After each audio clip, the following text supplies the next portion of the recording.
hormati Bapak Kasat Narkoba, Bapak Humas, dan rekan-rekan media yang saya banggakan.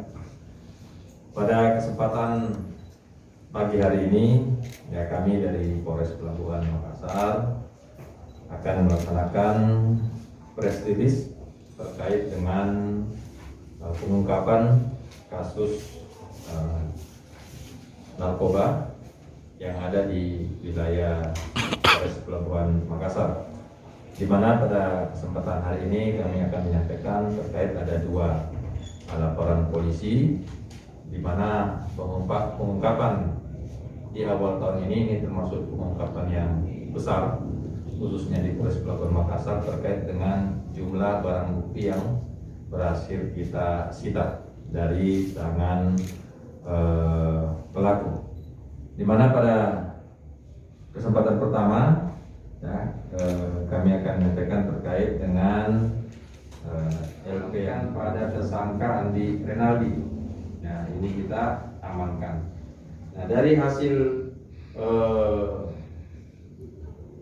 olah TKP yang kita dapatkan, hasil pemeriksaan baik dari tersangka Fahri, Muhammad, Ismunandar, dan Renaldi, pas kita kembangkan ternyata di handphone yang milik Andi Renaldi ini kita dapatkan bahwasanya akan ada pengiriman barang ya dari Medan. Ya, setelah kita periksa ya dan kita dalami ya, akhirnya ya kita mengambil barang tersebut. Itu barang sudah terkirim, mengambil barang tersebut di gate ya di gate ya di Petaran ya. Akhirnya yang pelaku ini adalah yang mengambil barang itu ke sana. Nah, begitu diambil barang itu di sana ya, ternyata barangnya ini ya lumayan besar ya, sebuah paket yang terlakukan itu ada 2 saset besar kristal sabu dengan berat 200,657 gram.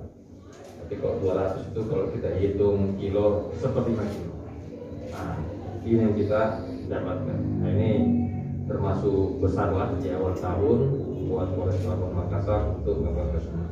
Dan ini lagi kita kembangkan ya sampai ke Medan sana ya, terkait dengan pengirimannya ya, walaupun dari hasil pemeriksaan yang kita dapatkan ini ya, tentunya ini kalau dari Medan langsung ke Makassar, nah ini juga merupakan jaringan